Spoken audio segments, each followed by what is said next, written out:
Hi, this is Justin Heminger, class of 2001. You're listening to WBGU FM 88.1 and HD1, Bowling Green, Ohio. WBGU FM is sponsored by Aardvark Screen Printing and Embroidery. Whether it's a business card holder for your desk, holiday gifts for employees, or promotional materials, Aardvark offers a wide variety of custom-made products for your business needs. Aardvark Screen Printing and Embroidery, a veteran-owned family business located at 123 South Main Street, Bowling Green, Ohio, and always open at aardvarkspe.com. She's got soul. All right, hello. This is DJ Mick, but this is not MICK'S exactly. This is a Sherlock Summer. This is one of the shows that I do. I have done in the past 2 summers, I believe, where I play old-time radio theater Sherlock Holmes adventures. I usually play 3 per 2-hour set. So that is what is going to be happening today. And this is the first of the summer for me, Sherlock Summer number 1. And I have a bit of a conundrum here. So, I don't know if everyone knows, but we don't have an aux cord in here anymore, so we have to burn our music to CDs if you want to be able to play our own stuff. So I did that, used an MP3 CD, which works for my other, like, when I just do songs. But for whatever reason, 3 out of the 5 tracks that I burned to the CD won't play. So I'll only be playing one adventure, and then one other little, like, very short segment. It's also like a radio theater thing, not Sherlock related, but from around the same time. So unfortunately today, because I don't have, I don't really have, like, cassette tapes. This thing doesn't even have a cassette player. And I don't have my big binder full of, like, 20 or something CDs of these Sherlock adventures, which are largely the same, ones that I found online and downloaded. So I don't have those with me, so we'll only be listening to one. So I have no idea really why it won't play on this CD player. But that's just the way it is. So for the first and only adventure that we're going to be listening to this afternoon, it's The Adventure of Wisteria Lodge. This is one that I really, really like a lot. And this one I think is from that big binder of 20 CDs, that collection that I got when I was pretty young. I think from my aunt for, birthday or Christmas, something like that. And honestly, that's kind of where it all began. My love for Sherlock Holmes is with that little CD set. I would listen to them at night, or, fall asleep to them, or listen to them during the day and memorize at least some parts of them, for sure. All right, so we're going to get started with that. And you're listening to some good old David Sears world music, because it's World Music Day, World and Folk Music Day. And he would regularly have his show slot after me, 6 to 8 today, but he is on a road trip and will be for another, I think, 2 or 3 weeks, something like that. So anyway, without further ado, The Adventure of Wisteria Lodge here on WBGU FM. Let's hope it plays.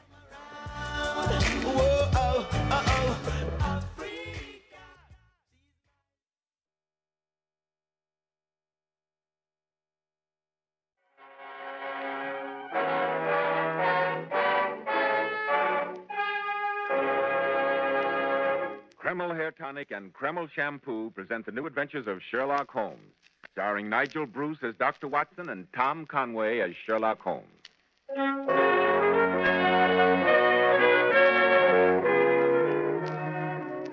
Now, once again, here we are in Dr. Watson's comfortable study.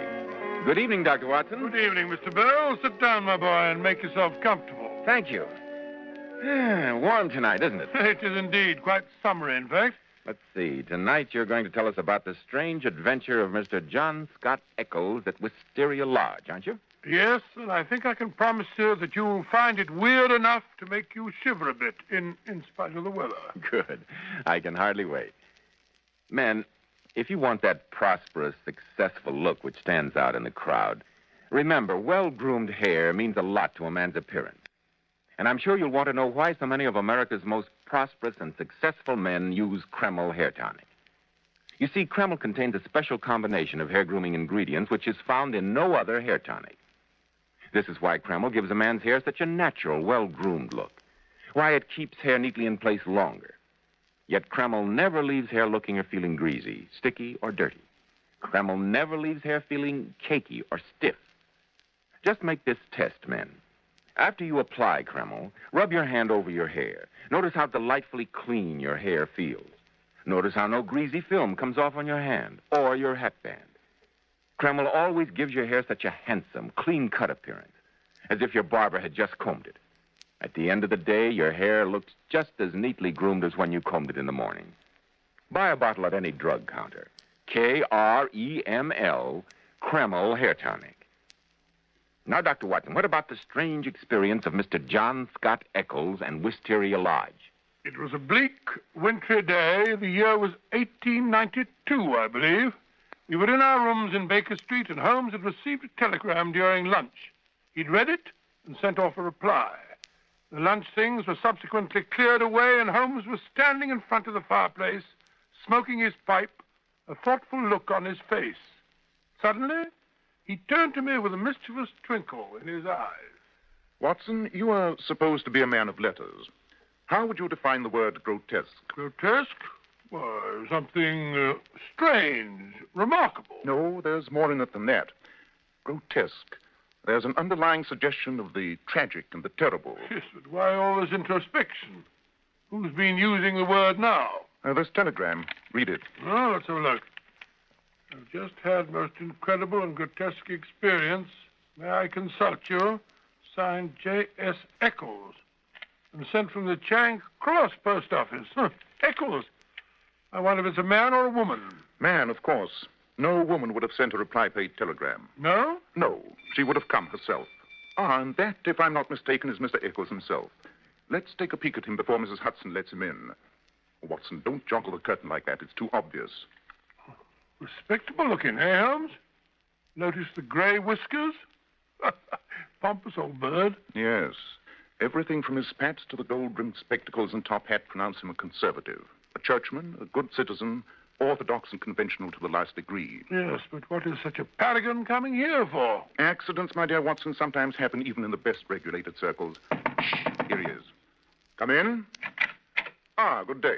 Mr. Eccles, I presume. Yes, Eccles. John Scott Eccles. I've just had a most upsetting and unpleasant experience, Mr. Holmes. Most improper, most outrageous. Pray sit down, Mr. Eccles. Oh, thank you. This is my colleague, Dr. Watson. How do you do, sir? It's an outrage. That's what it is. Oh, sorry. May I ask, Mr. Eccles, why you didn't come to me at once? Oh, what do you mean? It's now 2:15. Your telegram was dispatched at 1:15.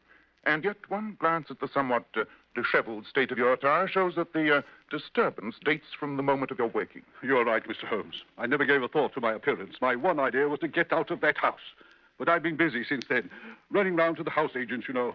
The fellow's rent was paid right enough. Come, Mr. Eccles, I'm afraid you've acquired my friend Dr. Watson's deplorable habit. Huh? He is prone to tell his stories wrong end foremost. Now, look here, Holmes. I really Don't don't see why... interrupt, Watson. Now, Mr. Eccles, will you please give us the facts of the case? Now what? Come in. Aha! Oh, so it's you, Lestrade, the watchdog of Scotland Yard. I might have known no one else would come thundering at the door in that fashion. I thought I'd find him here. Are you not Mr. John Scott Eccles of Poppermouse Lee? Naturally he is. You traced him through his telegram to me. It's all perfectly obvious, so why be so melodramatic? Who is this gentleman? Allow me to introduce Inspector Lestrade, mastermind of Scotland Yard. You got a blazes, Mr. Holmes. It's Mr. Eccles I'm after. And what for, if I may be so impertinent? The murder of Mr. Aloysius Garcia of Wisteria Lodge near Isha. Dead? You say he's dead? Now, none of that surprise stuff. This letter was found in his pocket. You wrote it, didn't you? Of course. You accepted his invitation to spend last night in his house, didn't you? Yes. You did stay the night there, eh? Yes, but I can explain. Explain, eh? One moment, Lestrade. Mr. Eccles was on the verge of telling me what happened during his visit. I suggest we allow him to proceed. Draw up a chair, Lestrade. You might learn something. Oh, very well, but I warn you, Mr. Eccles, anything you say may be used in evidence against you. But I'm sure my story, but also Oh, dear me. Go on, please. Go on. Oh, yes. Well, you see, Mr. Holmes, I'm a bachelor of a rather sociable turn of mind. I cultivate a large number of friends, among them Mr. Gerald Melville. Gerald Melville, the retired brewer? Oh, yes, that's the one. Well, nothing like a glass of Melville's double brew to quench a thirst on a hot day, eh, Lestrade? Oh, Watson, don't interrupt. Well, it was there some weeks ago that I met a fellow named Garcia. He was, I understood, of Spanish descent and connected with the embassy. We struck up quite a friendship. One thing led to another, ended by his inviting me to spend a few days at his house, Wisteria Lodge, between Isha and Oxford. How many were there in his household? He had a sort of valet butler, a countryman of his named Jose, and a half-breed cook called Grogo. A queer household to find in the heart of Surrey, eh, Holmes? Yes, Dr. Watson. So I thought at the time. It proved a good deal queerer than I expected. Yeah, now, let's get to the point. You went to his house? Yes. I arrived last night, a few hours after dinner. Drove over from Isha. Storm was brewing. House was fair-sized, a crazy tumble-down affair. I'll admit I had some doubts as to the wisdom of my visit as we went up the drive.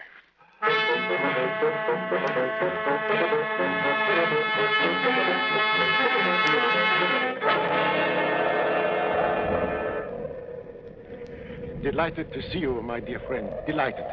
I was afraid you might not reach this place before the storm arrived. Jose, you will take the Senor Eccles' things to his room. The one in front, across the hall from my own. Si, senor. Ah, that is he, my priceless Jose. A bidding-looking fellow, I must say, Garcia.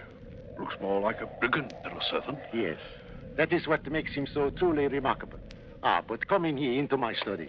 There is a fire and some good red wine and a sandwich for you which my good Groco has made especially. In here. Come. Oh, yes. Oh, thank you. Well, this is better. I'll admit I was chilled from that drive. And your hall is a trifle draughty, my dear Garcia. But here we are what you call cozy, eh? Here, come, sit by the fire. Oh, I feel good. A glass of wine, no? Not a bad idea. Good. I will have one, too. So, and here is your sandwich.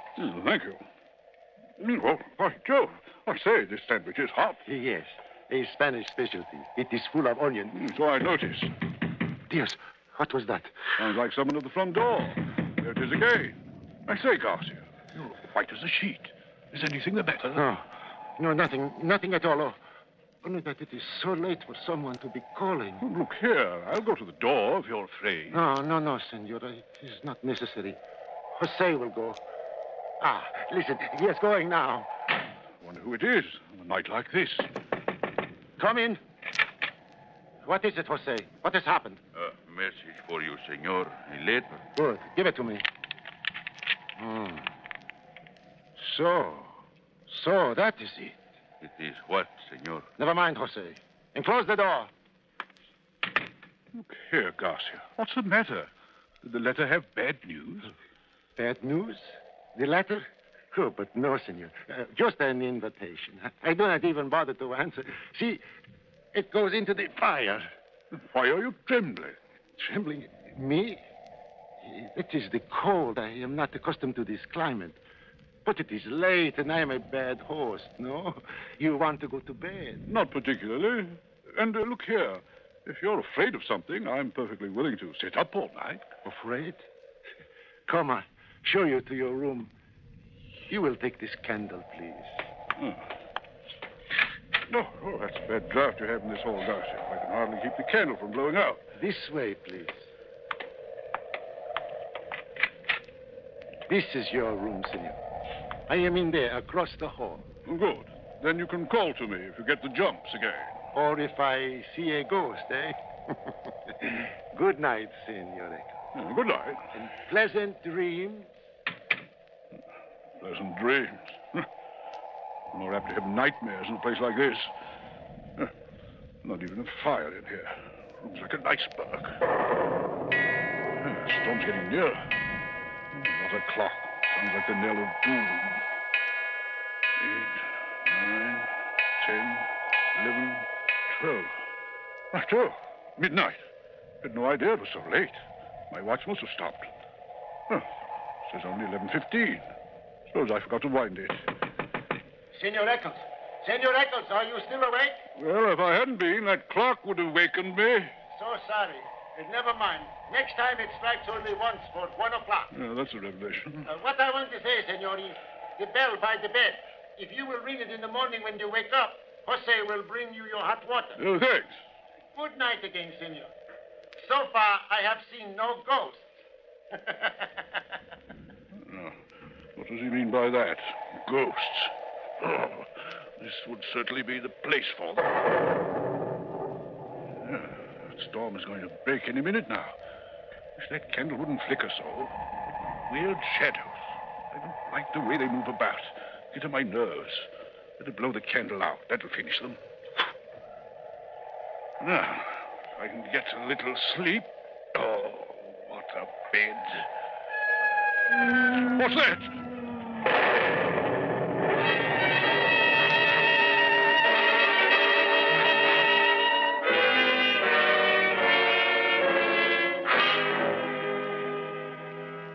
So you think you heard a scream, Mr. Eccles? Well, I wasn't sure. The storm broke at about that time. It may have been the wind. What a curious evening. The most curious thing about it was the clock. Do you often let your watch run down, Mr. Eccles? No, I can't say that I do. Well, next morning the storm had cleared. I woke about dawn and tossed about half an hour. When I found that I couldn't go back to sleep, I rang for my hot water.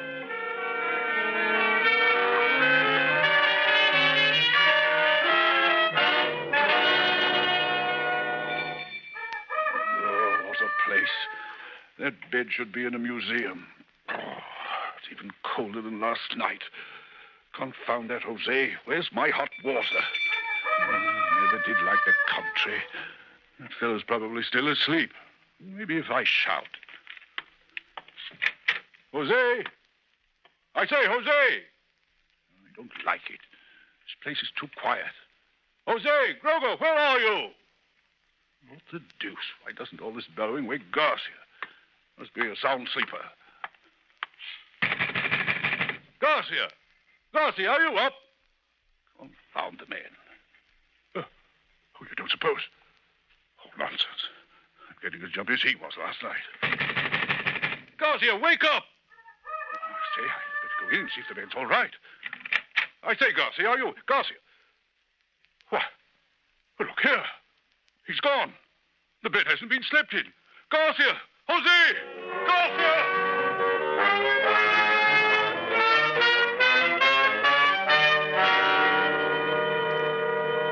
I was thoroughly upset, Mr. Holmes. I ran from room to room shouting. They were empty. The men were gone. My host, the footman, the cook, all vanished in the night. Quite a unique experience, eh, Watson? Yes, one of the most... I was furious. I packed my bag, set off to visit the chief land agent in the village. But I found everything in order. Garcia had rented the place right enough, but even paid 3 months in advance. My next step was to come into town, call at the Spanish embassy. Yes? They had never heard of Garcia. That is the end of my story. Well, I admit it seems to fit in with what we discovered at Wisteria Lodge. We even found the note you spoke of. But Garcia threw it into the fire. I saw him do it. It was a dog grate. He overpitched it. I found this crumpled up at the back. Yes, that's it. I recognize the paper. May I see it? What's it say? Our own colors. Green and white, green open, white shut. Main stair, first corridor, 7th right, green baize. Godspeed, sign D. Woman's writing. An assignation of some sort, I'd say. Well, why should he turn pale if it was just an amorous intrigue? It was more than that. She writes Godspeed. It was a serious and dangerous undertaking. Who do you suppose she is? She signs us up D. He was Spanish, and she must have been too. D. Ah, that might stand for Dolores. Very good, Watson. Oh, thank you. But unfortunately, she wasn't Spanish. Wasn't Spanish? Why not? She writes to our Spanish friend in English. Oh, and there were others in it, too. The envelope is addressed in a different hand, a man's writing. And the print of a man's cufflink has been pressed into the sealing wax. A remarkable note. There's something about it I don't quite like. Lestrade, where did you say Garcia was found? Oxshot Common, about an eighth of a mile from his home. Head battered in. Footprints? Well, there weren't any we could see. The rain had washed them out. Robbed? No. His watch and money were left intact. Well, Mr. Eccles, If you don't mind stepping around the yard, I'd like your story in writing. Certainly, I'll come at once. But I should like to retain your services, Mr. Holmes. I shall be delighted to collaborate with Scotland Yard if Lestrade doesn't mind. And what good would it do if I did? Then it's settled. I suggest we take a run down to Esher, Watson. I find I have a longing for the country. Yeah, I'm coming too. Splendid. Suppose we meet tonight at Mr. Garcia's poetically named villa. What was it? Yes. Wisteria Lodge. I fancy it'll be a case of cherchez la femme. Cherchez. Oh, French. Look for the woman. Oh, what woman? The woman who wrote that note. If I'm not mistaken, she's in a decidedly dangerous position.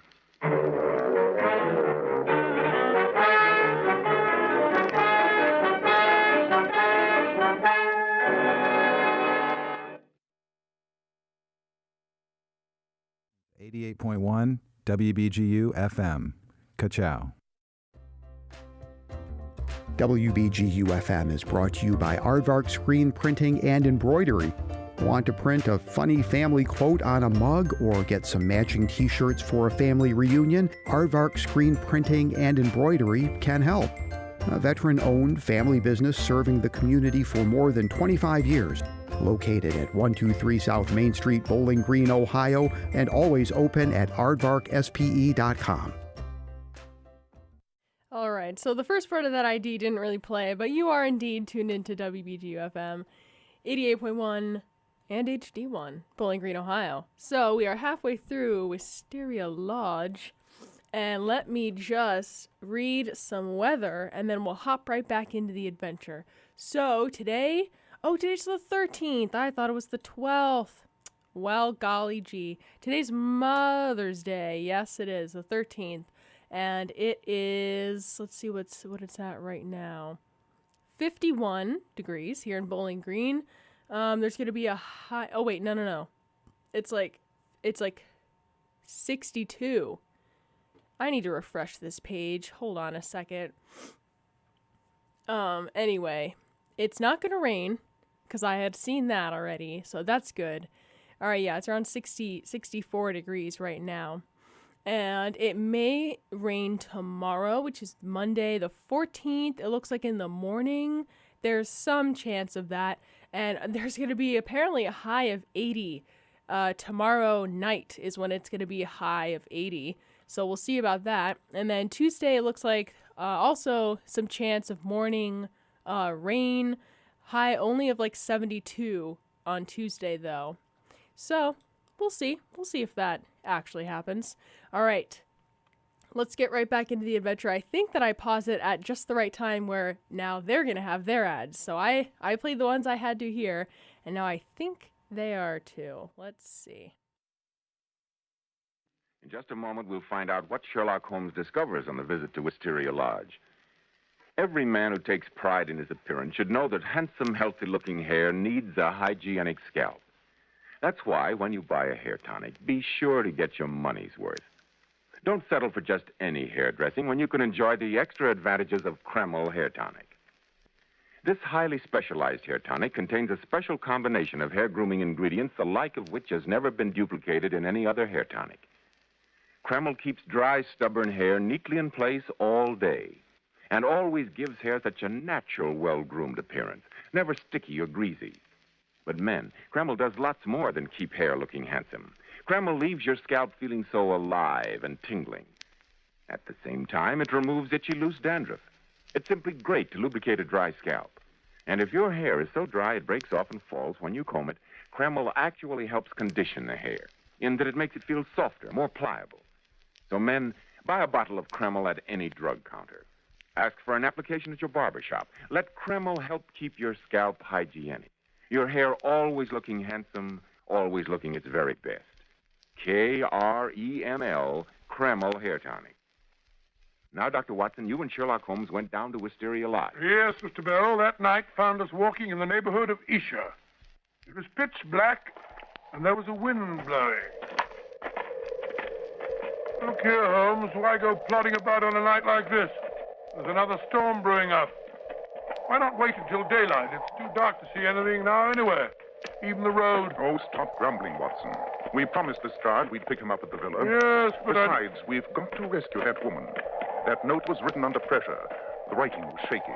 Someone else addressed the envelope, sent it off, and lured Garcia to his death. She's probably being kept prisoner at this moment, unless they've killed her, too. How are we going to find her? The note ran, main stair, first corridor, 7th right, green baize. That indicates a large house. Yes, but there aren't many large houses in the neighborhood. Quite. Moreover, it had to be a house Garcia could get to, do what he intended to do, and be back by 12 o'clock. Less than an hour's time. What do you mean? I mean that Garcia invited our friend Mr. Eccles to visit him with one purpose in mind. Oh, what was that? He wanted an alibi. That is why the clock struck 12 when Mr. Eccles' watch indicated it was only 11:15, which was the correct time, by the way. Garcia intended to be somewhere else at 12 o'clock. Yes, but where? Somewhere within the radius of a mile. There are only 2 large houses within this radius. One belongs to Lord Weaverly, a conservative old fellow. He's out of the question. The other, High Gables, was rented just last month by a man who calls himself Henderson, but who looks like a foreigner. The whole house is run by foreign servants, with the exception of an English governess for his little girl. You think that she may be the woman in question? I only know she has not been seen for the last 3 days. It looks bad. Well, if I'm not mistaken, that is a light from Wisteria Lodge shining through the trees. Yes, the Strahd's here ahead of us. Lugubrious-looking place.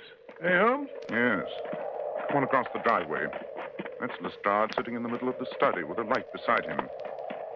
What's the matter with the man? He's as stiff as a ramrod. Tap on the window, Watson. Oh, it's you. Thank God for that. What's up, Lestrade? Open the window. I never expected to see the day when I'd be so glad to see your face, Mr. Holmes. It's been a bad evening. Here, Watson. Step over the sill. That's it. You can close the window behind you. Now then, Lestrade, what's been giving you the jumps? Well, it's a lonely, silent house, and what with that queer thing in the kitchen, when I heard you tapping at the window, I thought it had come again. It? What is it? The devil, for all I know. I got here a bit earlier. I was sitting here reading a book when all of a sudden something made me look up. And there was a face looking in at me through the lower pane. Great Scott. What was it like? Well, it wasn't black, nor was it white. Sort of a clay color. Like it was dead and had earth on it. And the size of it, twice as big as yours. Good gracious me. But the look on the face was the worst of it. Great goggle eyes and a line of white teeth like a hungry beast. I tell you, I couldn't move a finger. I just shut my eyes and held my breath, and when I got the courage to look again, it was gone. Like that, into thin air. Let's have a look round the house. I'll wait till you see what's in the kitchen. Oh, no time like the present. You know the place, Lestrade. You lead the way. Not in your life. I'll go with you, but not ahead of you. Oh, all right. Here. Down this corridor to the right. Watson, you had better hold the lamp. Lestrade's hand doesn't seem to be as steady as usual. This is the kitchen. Untidy-looking place. Look. What an extraordinary thing. Chicken feathers all over the room. Yes. A white cock torn savagely to pieces. And over in that corner is a goat with its throat slit and blood all over the place. How perfectly beastly. Yeah, but that's not the worst of it. Look here, by the sink. Here's something to make your flesh creep. What a sinister, shriveled-up thing. Looks like a barbaric doll or a mummified monkey. That is no doll, Watson. Nor yet a monkey. That was once a human being. A South American native, to be exact. What? Down there, some of the wilder tribes have a secret process by which they can dry and dwarf the bodies of their dead enemies until they look like this. It's a voodoo fetish. And all this mess of blood and slain animals indicates a South American voodoo sacrifice. South American? Green and white, of course. What is it, Holmes? Never mind, Watson. No time for discussion. Hurry. We must go to High Gables and find the governess. She must be made to talk while she's still able.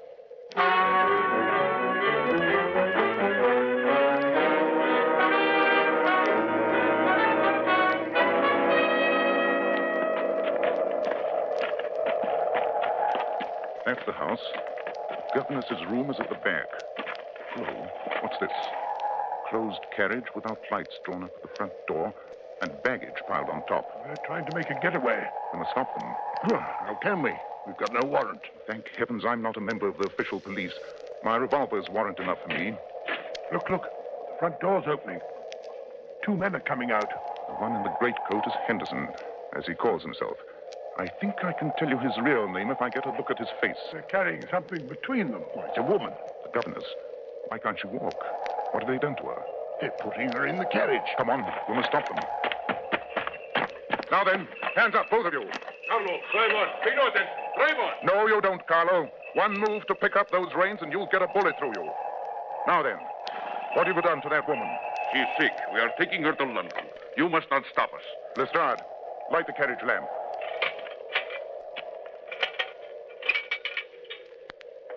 Watson, take a look at that woman.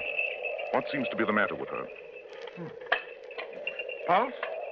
Pupils of eyes? Yes, she's been drugged. Opium. She's half conscious. You will kill her. She is sick. We must get her to a doctor. Every moment is vital. No. Don't let him. He's a devil. He killed Garcia. Don't listen to her. She's delirious. We must go to a doctor. I am a doctor, my good man. Don't worry, she's in good hands. Dr. Watson will take care of her. Now, Lestrade, if you will remove the gentleman's hat so we can have a good look at his face. Aha! As I expected. Lestrade, arrest this man. He is the murderer of Garcia, and heaven knows how many other poor souls. Yeah, but who is he? Don Murillo, the tiger of San Pedro, the most bloodthirsty tyrant that ever ruled a helpless people.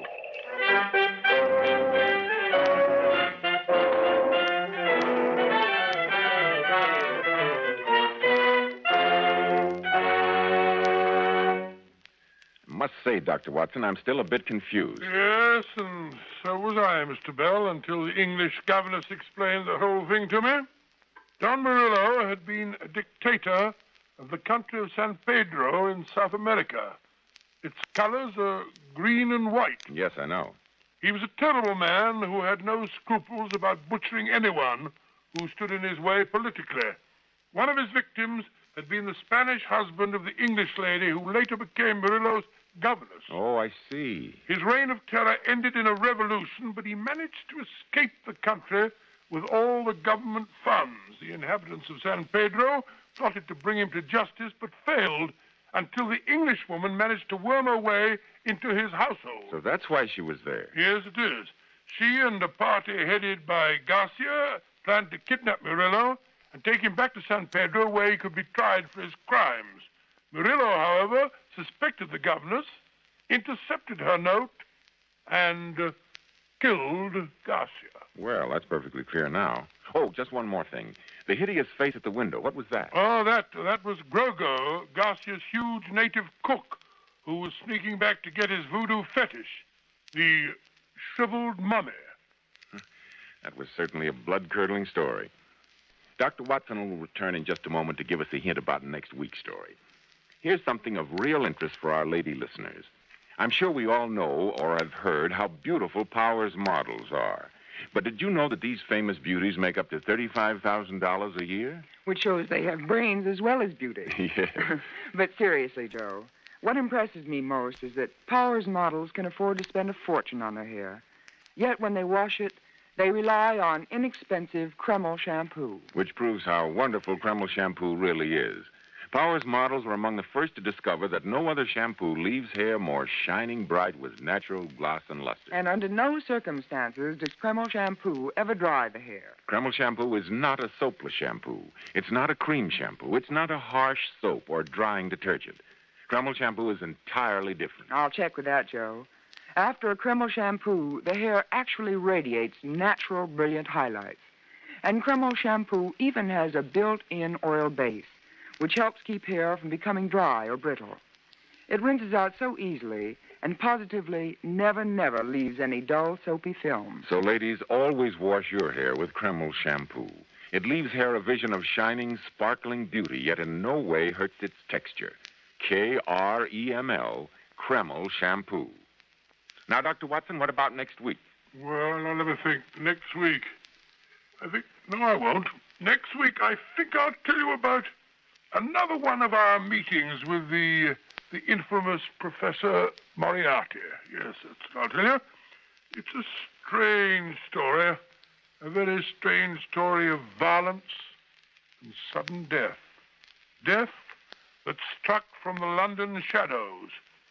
I call it The Adventure of the Harley Street Murders.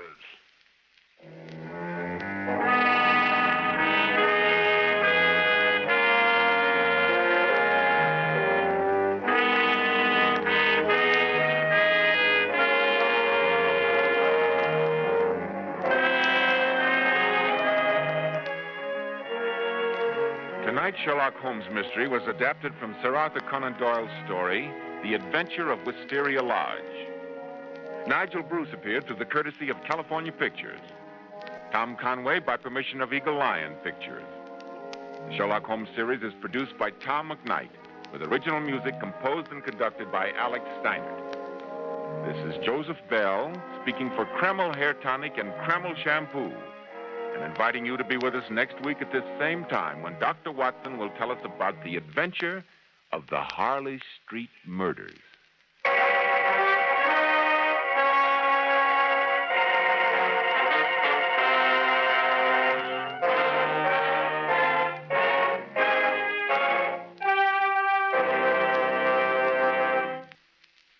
This is ABC, the American Broadcasting Company.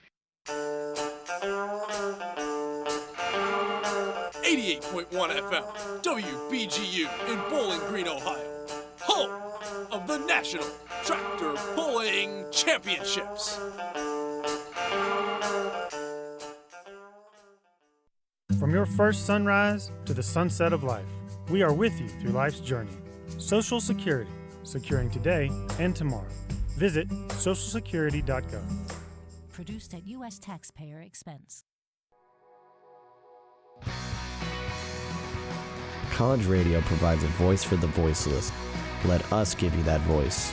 WBGU, a Falcon media station, has always been committed to featuring local and independent artists. Music submissions can be mailed to us at any time or sent online at 881-WBGUFM@gmail.com. More information can be found at facebook.com/WBGUFM.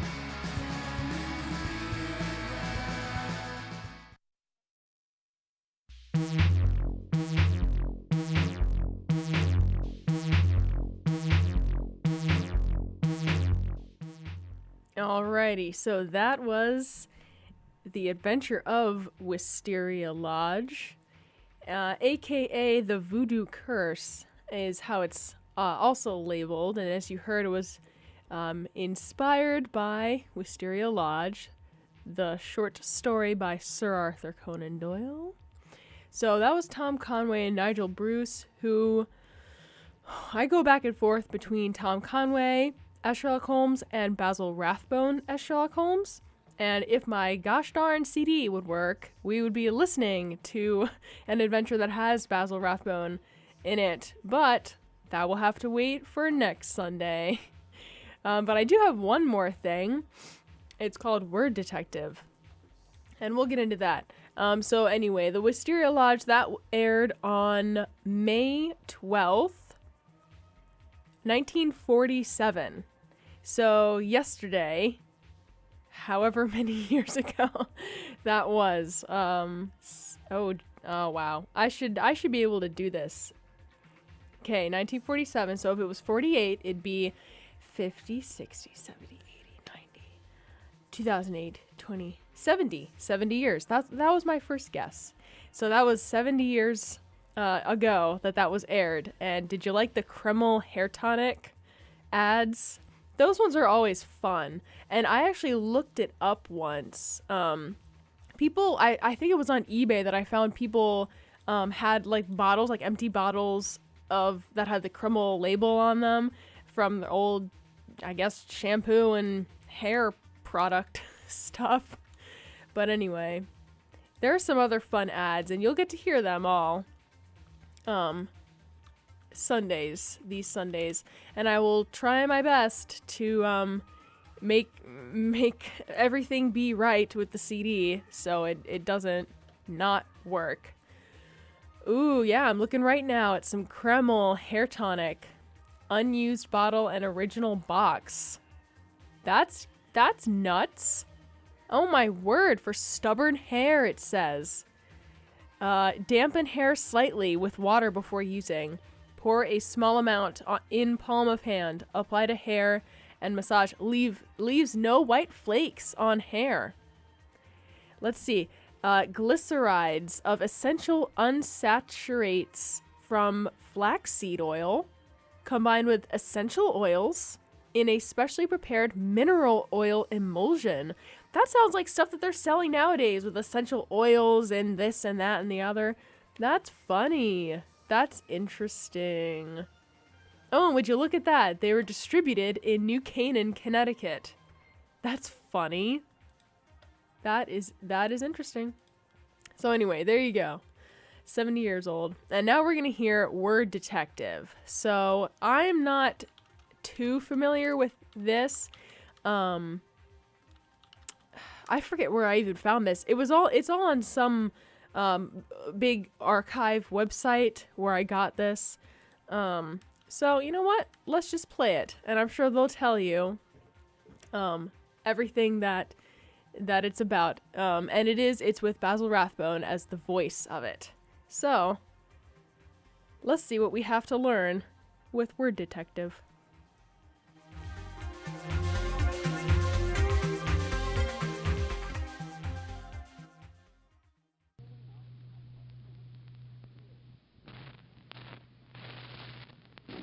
Horse thieves and highwaymen, pickpockets and political conspirators, lawbreakers of all types and sizes, bade their sad farewells to this world from the foot of a triple-stilted wooden framework in London called Deadly Nevergreen. This was the gallows tree of Tyburn Prison, the most lethal gallows in British history, and an object very important to the story we'll be telling you on this edition of Word Detective, prepared for you as an educational service of this station in cooperation with the makers of Underwood typewriters. From the year 1196 until 1759, the gallows at Tyburn was England's most celebrated criminal disposal unit. For many of those years, it was also the favorite gathering place of local citizens seeking excitement. For in the pre-baseball days of Elizabethan England, hanging was considered a rather choice form of spectator sport.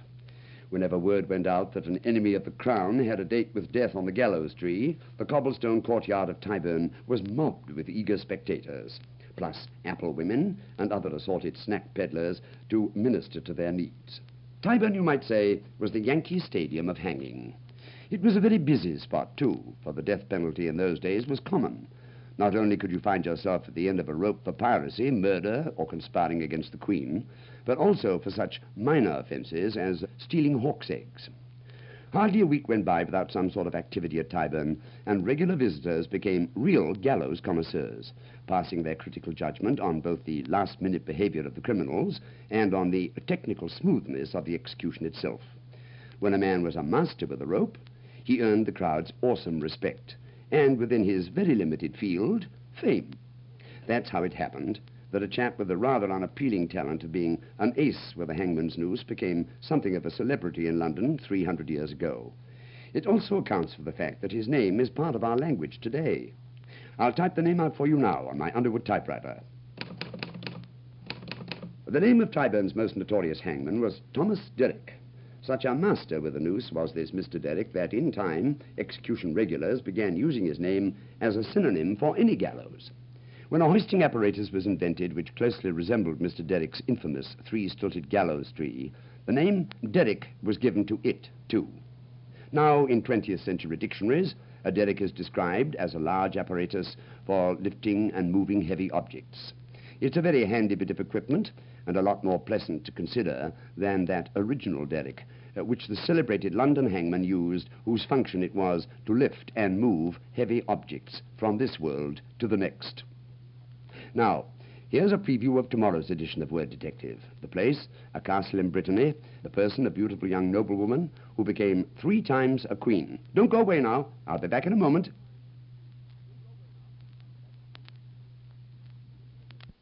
And that is the end of it. That didn't seem like the full thing, but I guess it was. I'm reading about it here. It says, in each of the 3-minute snippets, Mr. Rathbone relates the story of a familiar word or expression, explaining how the figure of speech is part of everyday conversation, where the word came from, and finally typing the word on his Underwood typewriter before revealing the word to the radio audience. it also says Word Detective is not so much a radio program as it is an extended commercial for Underwood typewriters. So there you go with that. That was 3 minutes. I don't know. With some of these old archived files that you download from the internet, even from like archive.org, which is usually pretty reliable. Sometimes, the end will be cut off. I've had that happen with some of the Sherlock adventures where the end is gone, or it's just like the recording quality, like it skips. So words run into each other because the record skipped when it was recorded, stuff like that. So anyway, I hope that was fun. And it's only going to be a 1-hour show today, but for next Sunday, 4 to 6, wait. Next Sunday, I will be home. Just kidding. Wow, what a great way to start this summer show. Okay, I'm going to be at home. I'm leaving on Friday because my parents are going on a trip, and I have to watch my youngest brother, even though he's 16. So I'll be back home, and I'll be doing things to get ready to move at the end of this summer. And stuff like that, and just kind of relaxing. So there will not be a Sherlock Summer or a Mix, which is on Mondays from 6 to 8 next week. There you go.